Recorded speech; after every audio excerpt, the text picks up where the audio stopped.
two upper bracket rivals here. Let's introduce them. Starting with the Dire side, we've got a Faceless Void played by Freedom Fries. Going over to the top lane. Storm Spirit handled by Mar at mid. Lena will be the Flounder, handling the support role. Nyx Assassin is being played by starting with the brown boots. And then finally, we've got an Ancient Apparition being handled by Malone. So I'm still not really sure how they want to lane this one. Nyx may be going into the offlane, or maybe they just completely abandon that one and decide to go with 3 supports. That would be a very interesting start, but no, it is going to be Nyx Assassin going to the offlane. Meanwhile, on the Power Friendship side, we've got Phantom Assassin, played by Smacks. Took a while to get online as the Weaver in the last game, but he eventually did get there. Zaturk playing the Templar Assassin on the mid lane. Magnus starting off in the offlane, that's going to be Gigan. And then we've got Ogre Magi, played by Conkle. And finally, ODB playing the Crystal Maiden.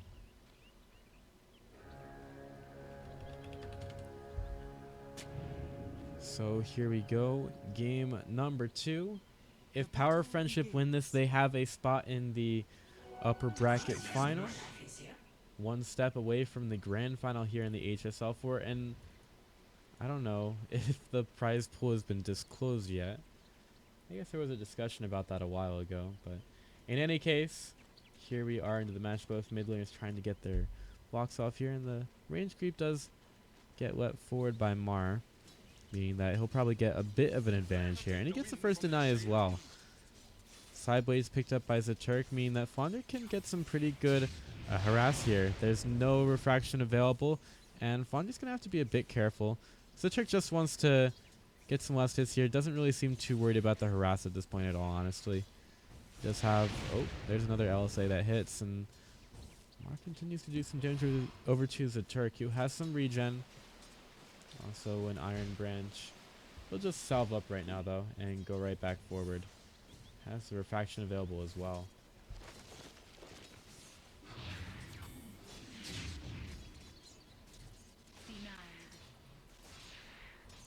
Zaturk seems to be having a pretty good mid lane as per usual. The TA gives him a little bit more opportunity for some farming up at the top lane. I don't know if Gigan can get out of this one. He hasn't leveled up the skewer at all. Oh, there's the time walk forward by Freedom Fries, and they get the first blood. That's just what the Chilling Touch can do for your team. And with Gigan still at level 1, he didn't have access to the skewer, which made it a lot more difficult for him to get out of that one, and in fact made him be the first blood. And sometimes it's just the choice. Sometimes you want to go for last hits, and sometimes you want to go for survivability. Meanwhile, at bottom, in's a lot of trouble. He's not going to get out of that one. He decided not to level up anything as a Nyx Assassin. Decided to just die instead. Decided that he'd rather die than have anything leveled up as Nyx Assassin. Lots of creeps up in mid. So Turk probably wants to get to last hitting them, but currently Mar does have the lead in CS for now. So Turk probably wanting to get as much use out of those refraction charges as he can. He gets what, 4 out of the 5 last hits out of that large stack there. That's not too bad, especially at the beginning of the game.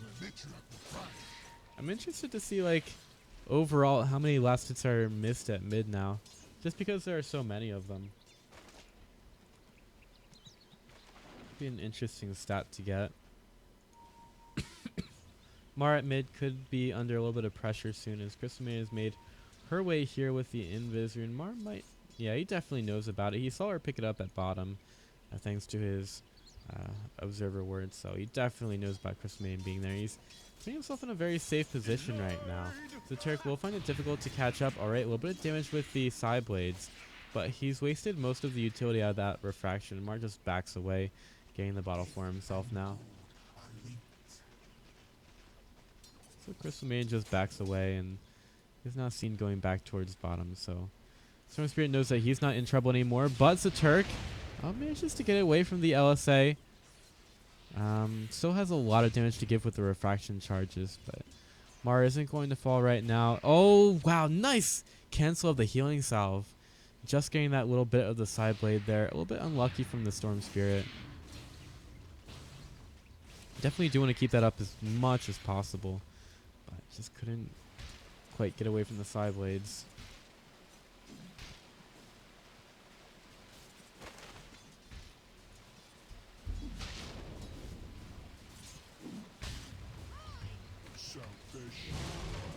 So in any case, the Turk's still holding his own at mid.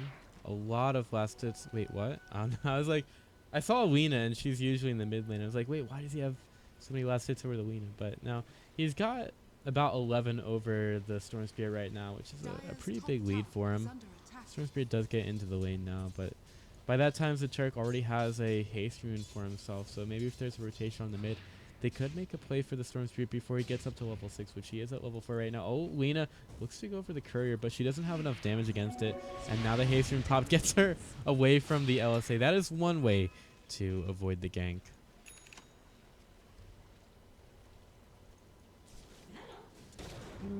I'm trying to get as much CS as possible at bottom, but he's not quite going to pick up that melee creep. And Konko comes around the backside. Maybe he wants to get some aggressive. Oh, okay. And he's going to use the Spike Carapace to dodge one of those Ignite procs, but he's going to be slowed down and a little bit bruised at bottom. Not having the easiest time against Famine Assassin. He's just got 4 last hits right now. Not really the showing that you would expect, or rather hope for, from an offlane Nyx Assassin, but at least he is up to nearly level 4, so it's not the worst thing. You can tell that he definitely would rather be on the Sand King, though.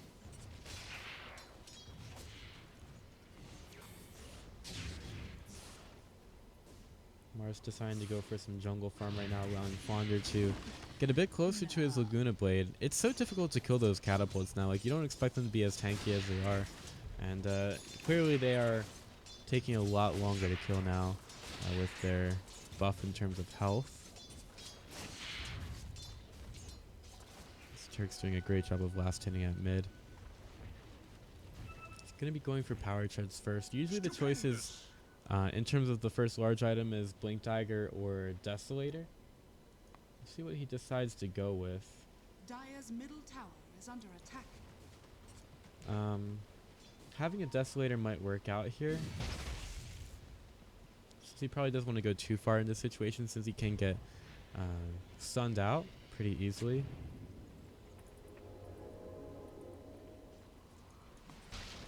Meanwhile, at top, Magnus is getting closer to his level 6 and his RP. See if he can get a couple of good ones. A lot of this game depends on some of those big ultimates being used quite well, such as the Chronosphere, the Ice Blast, and then the RP from Magnus. It's really going to set up most of this game for each team. Denied. Alright, Fire Blast out onto the Ancient Apparition. He's just not very tanky at all. Can't really survive too much. And Konko's going to let himself get stunned up over here. Maybe that's just a bait. Fonder is going to be there. LSA is not going to hit anything. And Magnus throws in the Shockwave. It doesn't really seem like they want to be here too much. And Crystalmane is just going to make their way away. Chronosphere drop down. They need to stun them out of this one. But Crystalmane is still having a lot of damage done to her. The bashes are there. And the Dragon Slave is just a little bit of insult to injury there as Freedom Fries picks up the kill.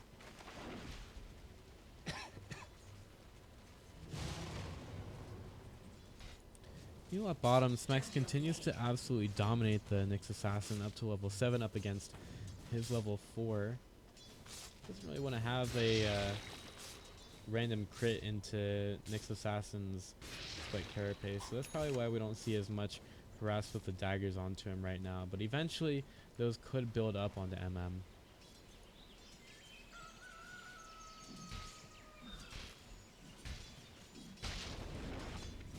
Just sitting up in the top lane, hoping for a couple of levels. Skiggin not yet at level 6. Probably wants to tell the Ogre Magi to get his own lane.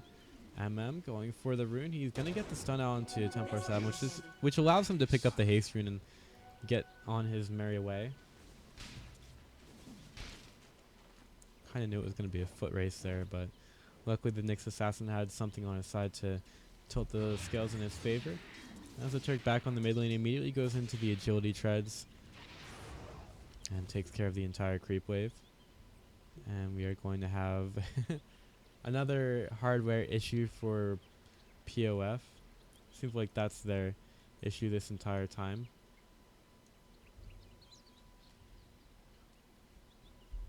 Luckily, though, we haven't had any issues for Scarsdale just yet. Yeah, I wonder how much of a difficulty it was for Mar in that last game being, or having so many internet problems, it seemed. I wonder how much that affected his play. Maybe it's affecting him a little bit this time around as he's been farming up in the jungle a lot, but I think that's mainly a strategic decision to get Flounder up to level 6 a little bit quicker, since having the Laguna Blade is going to be pretty good for Scarsdale early in this game, and putting some farm on her isn't the worst thing either, getting her up to the arcane boots.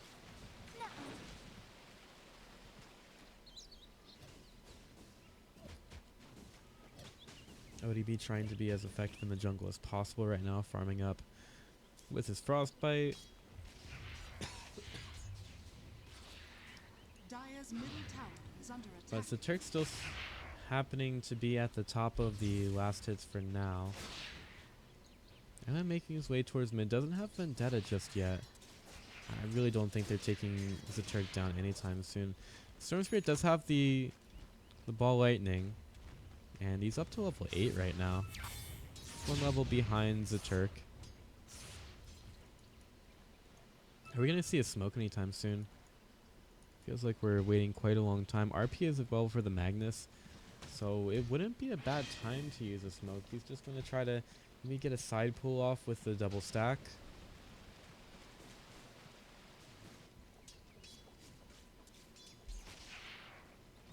So in terms of the way these games usually go, it's like the Turk dominates the early game, and then he decides to go a bit too far and gets punished for it. Oh, Invis Rune. Gonna slow down a little bit. Again, he does have the... Well, he's Invis now. They don't have any detection for him. He does have the Impale, but for some reason didn't need to use it. And, well, now we've just got a really large stack for the Turk. Should help him well on his way to his Blink Dagger.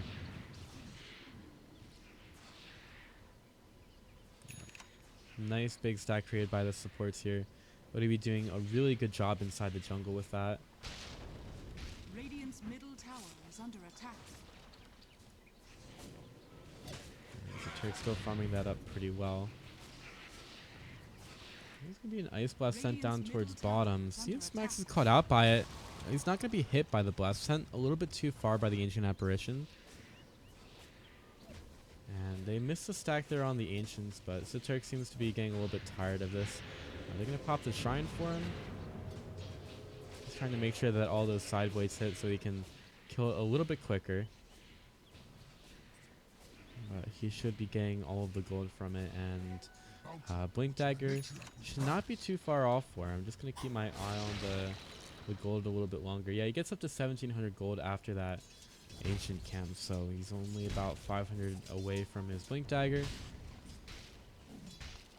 And we'll see what that does for him. Lincoln Sphere is the build for Freedom Fries, and we completely missed the kill over at mid. For some reason, the Ancient Apparition was in a place he had no business being. Flounder forces the Turk off a little bit with the LSA. LSA sounds like I'm saying NSA or TSA. There's a lot of SA abbreviations in the world. Oh, Flounder has to be careful of those traps.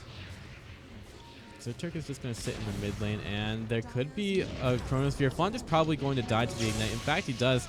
Now Mars right there. He's going to be rooted by the Crystal Maiden Frostbite. I don't really think that the Turk is going to have too much of a problem with this. He just gets hit a little bit by the stuns. And, oh, okay, there's a cold, rather the Ice Blast.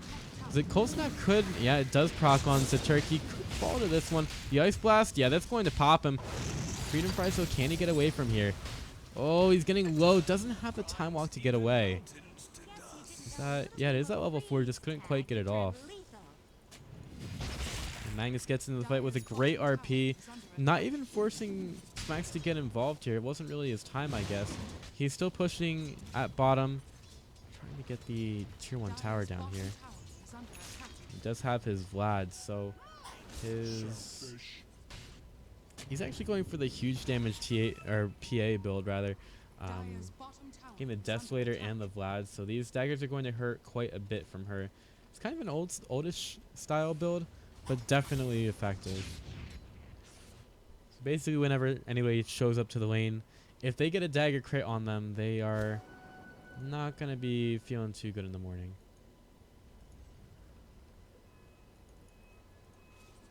Our net worth lead is about 4,000 in favor of Power of Friendship, and you can see the net worth values of the players here as well. Putting dagger built up for TA, and she seems to be going for a Desolator as well, even though Smacks already wants to buy one of those as well. It's good on both of the heroes, but it might be good to get more of an effective item. LSA is going to miss by Fonder. Ice Blast is going to hit onto ODB, and yeah, he's going to be okay. Yeah, that's one way to kill a CM. Definitely susceptible to those big energy lens type abilities. Radiant's top tower is under attack. Stupendous! Dire's bottom Smacks tower will is under continue attack. to push in on the bottom lane. There's a fortification available. Do they want to try to go up to the high ground? It's only Smacks pushing here, and he has to be aware that there are heroes missing off the map. Mars just been sitting in the jungle for a while though, trying to get a bloodstone. I mean, not dying definitely is going to help him with that. Keeps that gold flowing in, so it's not a bad thing for him to be off the map. Conkel ready to go at bottom, making sure that Smacks is a-okay. Put some daggers out. And I see Impale could be a good LSA. Nice Blast is going to be there as well. Oh my god! Lena just completely disappeared from the bottom lane. Radiant's middle tower is That's what happens when you get a very nice crit there. Is there the little dagger? No, for some reason the dagger doesn't show up even though we do have an Arcana.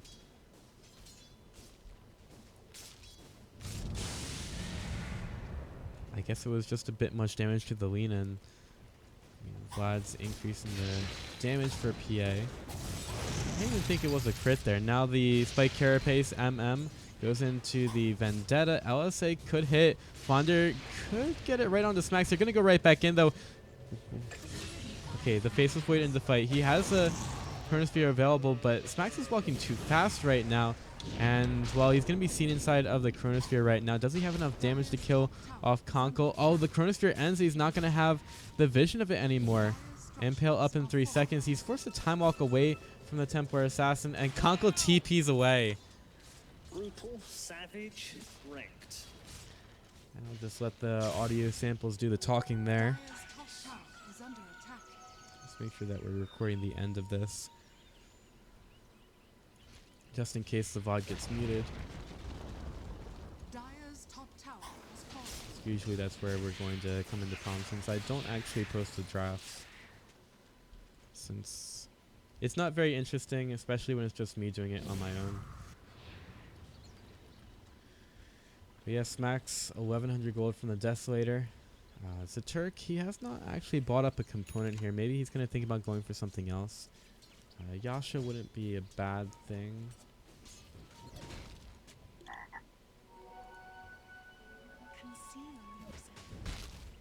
Get a D-ward off in the mid lane. What are these supports going for? We got a... Oh, missing another kill. That's just the Pythian special right there. Missing kills.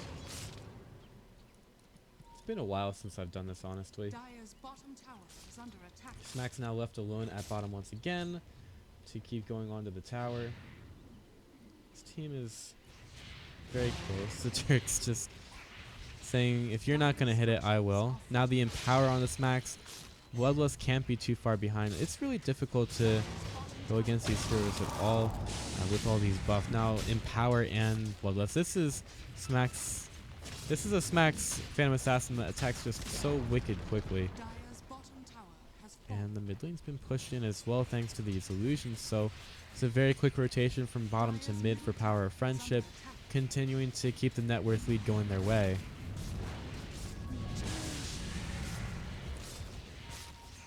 They're pushing that in quite quickly. Radiant's top tower is under And attack. Storm Spirit has to be careful of the initiation from Ogre Magi. They take down one more tier 2 tower off the map, and they could be thinking about another one. Faceless Void does have his Lincoln Sphere purchased right now. But honestly, with these Desolators coming up soon for Power of Friendship, I think that Roshan should not be too far off at all. In fact, Smacks just goes right in there. You're not worried about Scarsdale at all. Power of Friendship trying to put this one in the bag. Stop this one at 2 games. I don't believe they've dropped a game at all in the HSL so far, and they don't really seem like they're poised to do it at all right now either. Just want to try to take this one in an easy 2-game set. And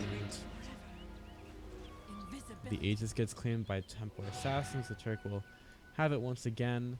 And they're dispersing across the map right now as soon as they take the Aegis, so it doesn't really seem like they want to push too hard right now. Although there are 2 heroes at top already, Conko and Gang getting started up there. Radiant's bottom tower is under attack. Now the rest of the team wants to keep their farm going. Templar Assassin has her Desolator being delivered for her.